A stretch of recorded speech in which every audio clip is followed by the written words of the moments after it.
કહેવા માટે તો ગાંધીજીના ગુજરાતમાં દારૂબંધી અમલમાં છે અને રાજ્ય સરકાર દ્વારા પણ આ કાયદાનો કડક અમલ થતો હોવાનો દાવો કરવામાં આવતો હોય તેમ છતાં છાસવારે રાજ્યમાં અવારનવાર દારૂનું સેવન થતું હોય છે। ગુજરાતમાં બુટલેગરોની હિંમત એટલી વધી ગઈ છે કે તેઓને પોલીસનો કોઈ ડર જ રહ્યો નથી। રાજ્યમાં અનેક વખત બુટલેગરો પોલીસ પર હાવી થતા હોય તેવા દ્રશ્યો સામે આવ્યા છે, ત્યારે બનાસકાંઠામાં પોલીસ અને બુટલેગરો વચ્ચે ઝપાઝપીના દ્રશ્યો સામે આવ્યા છે। મળતી માહિતી મુજબ બનાસકાંઠાના વડગામના મગરવાડા ગામે પોલીસ દેશી દારૂનો ધંધો કરનાર બુટલેગરોને ત્યાં રેડ કરવા ગઈ હતી, ત્યારે આ રેડ દરમિયાન બુટલેગરો અને તેમના મળતિયાઓ દ્વારા પોલીસ પર હુમલો કરવામાં આવ્યો હતો।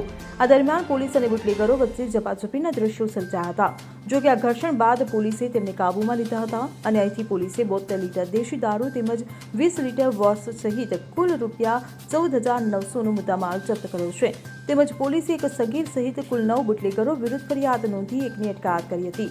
તેમજ પોલીસ પર હુમલો કરનારના વીજ કનેક્શન કટ કરવામાં આવ્યા છે। પોલીસે 2 ગેરકાયદેસર વીજ કનેક્શન કાપ્યા છે। Bureau report CN24 news.